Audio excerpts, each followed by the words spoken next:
Sa bawat subo may kasamang paniniwala. Para sa maraming senior, ang pagkain ng gulay ay simbolo ng kalusugan.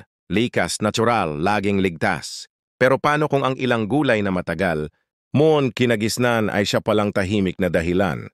Kung bakit mas madalas kang napapagod, sumasakit ang kasukasuan mo o bumabagal ang kilos mo, ito ang hindi laging pinag-uusapan dahil sa kulturang Pilipino, halos sagrado ang gulay pero sa pagtanda, nagbabago ang katawan.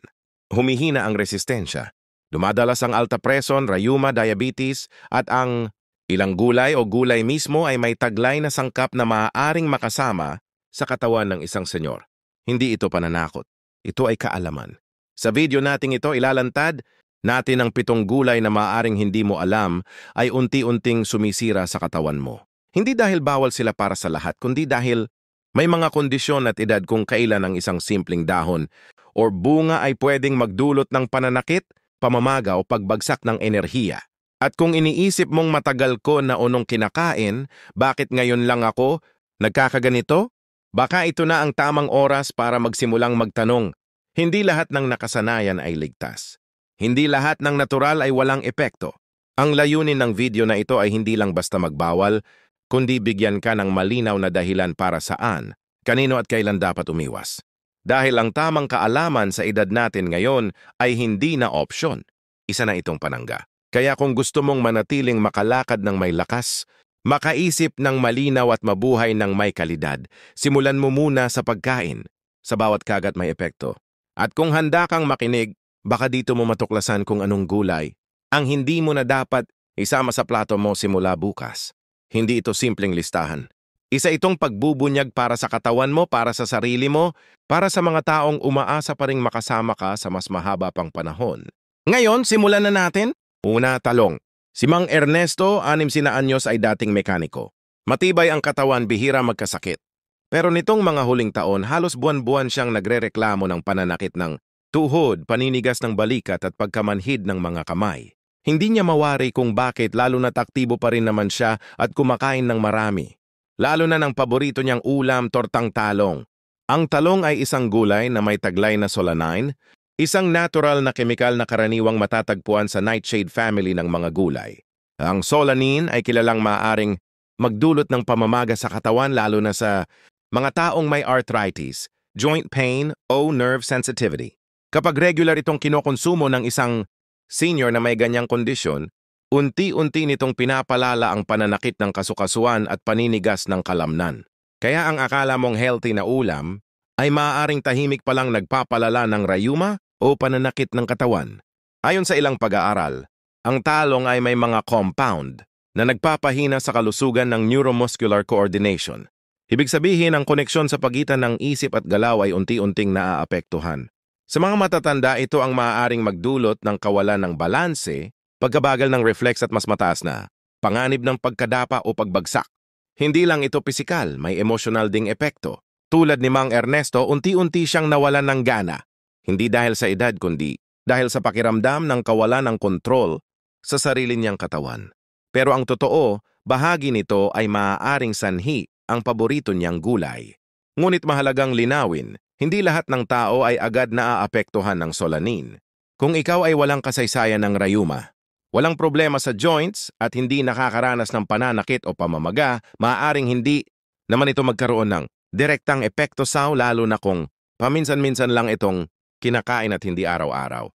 Gayunpaman, para sa mga may edad at pataas na may kasamang kondisyon gaya ng arthritis, nerve inflammation o chronic joint pain, ang talong ay dapat iwasan o limitahan.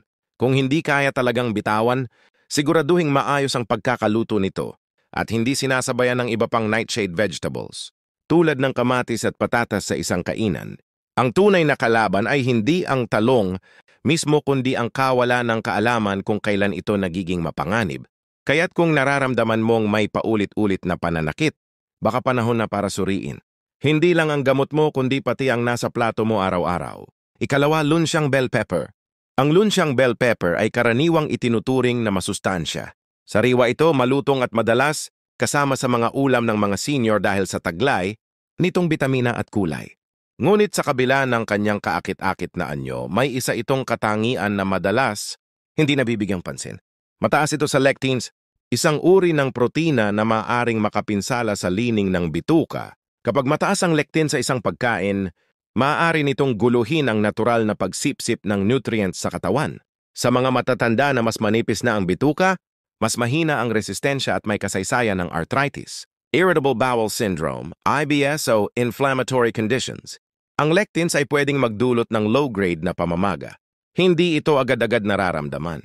Pero unti-unting, nagpapalala ng mga stomas gaya ng paninigas ng kasukasuan, panlalambot ng kalamnan at panghihina. Sa mga edadaan na po pataas, madalas inaakalang normal lang ang ganitong pakiramdam. Pero sa katotohanan, ito ay maaring senyales na ang karaniwang gulay sa kapagkainan ay hindi pala akma sa kondisyon ng katawan. Ang hindi alam ng marami ang mga maliliit na reaksyon sa katawan, gaya ng bahagyang pananakit ng tiyan, bloating o pagiging madaling mapagod ay pwedeng konektado sa kinakaing gulay. Dagdag pa, rito, ang luntiang bell pepper ay kabilang sa night-sided family tulad ng talong, kamatis at patatas. Mga gulay na may potensyal na magdulot ng inflamasyon sa katawan. Sa mga taong may rayuma, gout o alta presyon, ang panloob na pamamaga ay maaaring magpahina sa daloy ng dugo sa mga binti at kamay, magdulot ng pamamanhid o kawalan ng balanse sa paglalakad. Sa mga umiinom ng gamot para sa alta presyon o sakit sa kasukasuan, dapat ding bigyang pansin kung nagkakaroon ng hindi maipaliwanag na side effect o panlalamig ng paa at kamay. Minsan ang ugat ay hindi gamot kundi pagkain. Pero mahalagang linawin, hindi lahat ng senior ay kailangang umiwas sa green bell pepper. Kung ikaw ay may malusog na bituka, walang kasaysayan ng chronic inflammation at bihira lang naman kumain nito, maaring hindi ka apektado. Lalo na kung niluluto ito ng maayos. Halimbawa, inihaw o ginisa dahil nababawasan ang lectin sa tamang init. Gayunpaman, para sa mga matatanda na may iniindang sakit sa kasukasuan, tiyan o may history ng autoimmune diseases, mas makabubuting iwasan o limitahan ito. Mas mainam na piliin ang mga pulang bell pepper dahil bukod sa mas mababa ang lectin, mas mataas pa ang antioxidants nito. Minsan ang iniisip nating colorful and healthy ay maaaring hindi pala para sa ating katawan. Hindi lahat ng makulay ay ligtas at hindi lahat ng gulay ay dapat kasama sa plato ng bawat senyor. Ikatlo, puting patatas. Ang puting patatas ay isa sa mga pinakakaraniwang pagkain sa mga hapag ng Pilipino. Pinirito, ginisa, ginawang mashed o nilaga, paborito ng marami lalo na ng mga senior.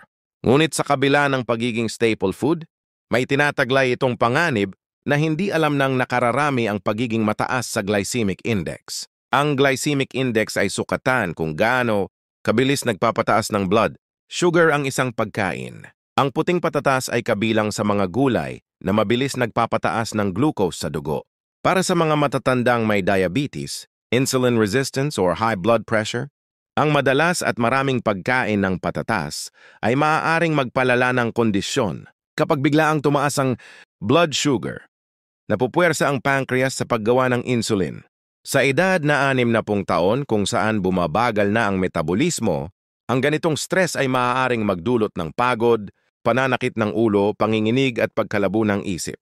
At higit sa lahat, unti-unti nitong sinisira ang mga ugat na nagbibigay ng nutrisyon sa mga paa at kamay na maaaring humantong sa pamamanhid, panghihina o pagbagal ng paggaling ng sugat. Ayon sa mga eksperto, ang sobrang pagkonsumo ng high giyaya ng puting patatas ay konektado rin sa atherosclerosis o paninigas ng mga ugat. Ito ay isang kondisyon kung saan nawawala ang elasticity ng mga daluyan ng dugo na humahantong sa hirap sa sirkulasyon. Sa senior years, ito ang nagiging dahilan ng biglaang pagkahilo, pagbagsak at matagal na paggaling ng mga simpleng pinsala. Ngunit hindi lahat ng senior ay kailangang umiwas ng tuluyan.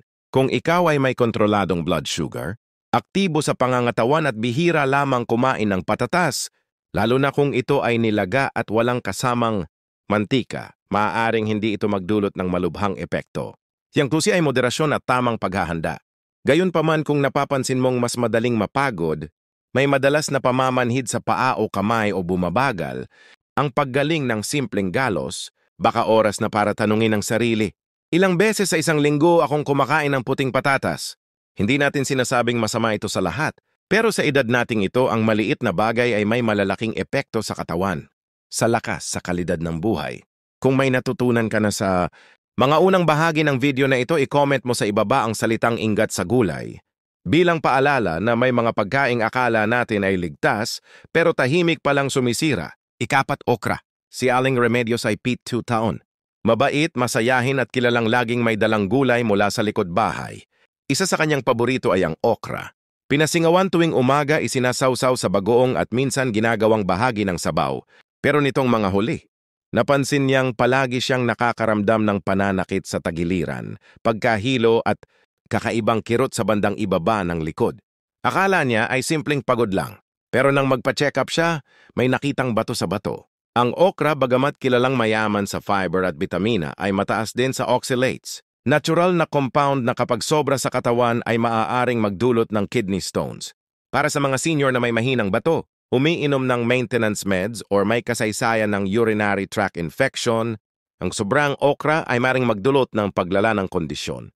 Sa una hindi mo mararamdaman, pero habang araw-araw mong inuulam ito, lalo na kung hilaw o kulang sa luto, ang oxalates ay unti-unting naiipon, nakakabigat sa bato, nakakairita sa tiyan, at sa ilang pagkakataon, maaaring magdulot ng pananakit, pagsusuka o maging pagkahilo tulad ng naranasan ni Aling Remedios. Ayon sa ilang pag-aaral, ang labis na intake ng oxalates ay hindi lamang nakaapekto sa bato kundi pati na rin sa nutrient absorption. Kapag napinsala ang lining ng tiyan dahil sa sobrang exposure dito, maaari ring bumaba ang kakayahan ng katawan na sumipsip ng calcium at iron, dalawang mahalagang elemento sa senior health. Sa ilang kaso may mga senior na dumaranas ng pagkaramdam ng mabigat na tiyan, bloating o kabag kahit walang mali sa kinakain. Ngunit sa pagsusuri, lumalabas na ito pala'y dulot ng maliliit na pagbabago. Sa bitukan na resulta ng paulit-ulit na oxalate exposure mula sa gulay tulad ng okra. Pero hindi ito ibig sabihin ay masama ang okra sa lahat. Kung ikaw ay may malusog na kidney, maayos ang hydration at hindi naman araw-araw kumakain ng okra, maaaring hindi ito makaapekto, lalo na kung niluluto ito ng tama at hindi hilaw. Yung pagpapakulo o pagpapasingaw ay napatunayang nakakabawas ng oxalate content ng gulay. Kung ikaw ay senior na umiinom ng maintenance para sa bato, may history ng kidney stones o laging kulang sa tubig, mas makabubuting iwasan ang labis na okra. O kaya'y kumonsulta muna bago ito isama bilang pangaraw-araw na pagkain. Tandaan kahit natural lang isang bagay, kung sobra, o hindi naaayon sa kondisyon mo, pwedeng magdulot ng pinsala. Ang malungkot sa kaso ni Aling Remedios, sa sobrang pagmamahal niya sa gulay, hindi niya namalayang ang sariling itinanim, niya pala ang naging sanhi ng kanyang iniinda. Ikalima, dahon ng gabi. Maraming Pilipino ang sanay sa dahon ng gabi, bilang pangunahing sahog sa mga putahe, gaya ng laing malinamnam, malasa at kilalang bahagi ng kulturang Bicolano. Ngunit sa likod ng pagkaing ito ay may taglay na panganib, lalo na kung ito ay hindi maayos ang pagkakaluto. Ang dahon ng gabi ay may taglay na calcium oxalate crystals, mga microscopic na kristal na kapag hilaw o kulang sa luto ay maaaring magdulot ng pangangati sa bibig, lalamunan at sikmura. Para sa mga matatanda, ang simpleng iritasyon ay maaaring humantong sa matinding discomfort, panunuyo ng lalamunan, pag-ubo at sa ilang kaso maging pagkahilo at pagsusuka. Sa mga senior na may mahinang digestion or hypersensitive na lalamunan, ang pagkain ng hindi maayos na nilutong gabi leaves ay maaaring mag-trigger ng allergic-like reaction. Minsan ito ay nagmumukhang sipon, ubo o kabag pero ang ugat palay mula sa kinain. Ang hindi alam ng ilan ng pinagmumula ng araw-araw na kati o plema ay maaaring mula sa maling preparasyon ng gulay. Bukod pa rito, ang ilang senior ay may kakulangan sa stoma acid na kailangan upang maproseso ang complex fibers ng gabi leaves. Kapag hindi natunaw ng maayos, maaari na itong magdulot ng kabag, pananakit ng tiyan, at panghihina. Ito ang dahilan kung bakit may mga matatanda na pagkatapos, kumain ng laing ay nakakaramdam ng hindi maipaliwanag na discomfort o bigla ang pagsusuka. Mahalagang tandaan, ang dahon ng gabi ay hindi masama kung maayos ang pagkakaluto. Ang pagkulo sa mataas na init ng sapat na tagal, minimum 45 minuto, ay mahalaga upang ma-neutralize ang mga irritating compounds. Sa ganitong paraan, ligtas itong kainin at nananatiling masustansya.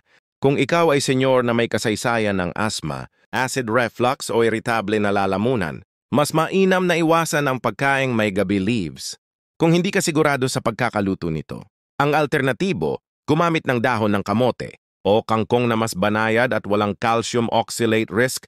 Sa ilang ulat, may mga kaso ng senior na hindi lamang nagkairitasyon sa bibig, kundi na ospital pa dahil sa labis na pananakit ng sikmura at pagsusuka matapos kumain ng laing na hilaw o kulang sa pagkakakulo. Ito ay isang paalala na hindi sapat ang simpleng pagpapakulo ng ilang minuto. Kailangan ng tamang proseso. May ilan ding senior na allergic pala sa gabi leaves. Ngunit dahil hindi ito agad lumalabas, patuloy nilang kinokonsumo ito hanggang sa dumating ang araw na ang simpleng gulay ay magdulot ng emergency. Sa edad na ang taas, mas mabagal ang recovery kaya't mas mainam na mag-ingat kaysa magsisi. Ang gulay kahit masustansya ay hindi basta-bastang ligtas para sa lahat. Ang paraan ng pagluluto ay kasing halaga ng sangkap. At sa edad na ito ang simpleng kati sa lalamunan ay maaaring senyales na may dapat nang baguhin sa plato mo. Ikanin mo po. Ang upo o bottle gourd ay isa sa mga pinakakaraniwang gulay sa mga lutuing Pilipino. Madalas itong kasama sa mga sabaw, ginisa at sinigang. Dahil sa malambot na laman at mataas na tubig na nilalaman, maraming senior ang naniniwalang ito ay magaan sa tiyan at laging ligtas kainin. Pero may ilang bagay tungkol sa upo na hindi alam ng nakararami at maaring tahimik na naglalagay sa panganib sa mga matatandang katawan. Ayon sa ilang medical literature, ang upo ay may posibilidad na maglabas ng toxins sa ilalim ng maling kondisyon lalo na kapag overripe or matagal na nakatingga sa init. Ang lason na ito na tinatawag na cucurbitacins ay maaaring magdulot ng matinding pagsusuka, pagkahilo at sa ilang matinding kaso, dehydration o low blood pressure. May mga naiulat na kaso sa India at ilang bahagi ng Asia kung saan ang upo juice na karaniwang iniinom para sa cleansing ay nagdulot ng malubhang abdominal pain, pagkalito at pagkakolaps. Bagamat bihira, ito'y hindi dapat isang tabi lalo na para sa mga senior na may kasaysayan ng hypotension o madalas na pagkahilo. Bukod sa lason, ang upo ay kilala ring may diuretic effect, ibig sabihin o pinapabilis na nito ang paggihi at maaring magdulot ng fluid loss sa katawan. Para sa mga senior na umiinom ng gamot para sa high blood o may maintenance para sa puso, ang diuretic na epekto ng upo ay maaaring magpababa palalo ng blood pressure na posibleng magresulta sa hilo, panlalabo ng mata o biglaang kahinaan. Dagdag pa rito, ang sobrang pagkain ng upo ay maaaring magdulot ng electrolyte imbalance. Sa mga edad 60 pataas, kung saan mas mabagal ang regulasyon ng katawan, ito ay delikado. Kapag bumaba ang sodium o potassium levels, maaaring magdulot ito ng leg cramps, palpitasyon at panghihina ng kalamnan. Pero gaya ng ibang gulay, hindi lahat ay kailangang umiwas. Kung ikaw ay may normal na blood pressure, hindi diabetic at may maayos na hydration, maaaring kumain ng upo sa tamang dami. Mas ligtas kung ito ay niluto at hindi kinain ng hilaw.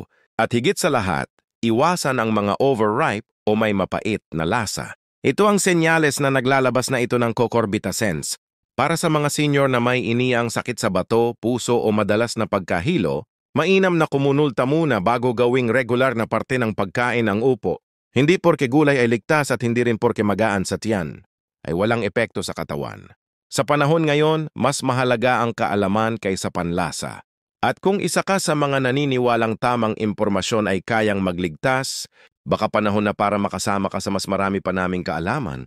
Kaya kung gusto mong manatiling updated sa mga ganitong kaalaman para sa kalusugan ng mga senior, mag-subscribe ka na sa aming channel.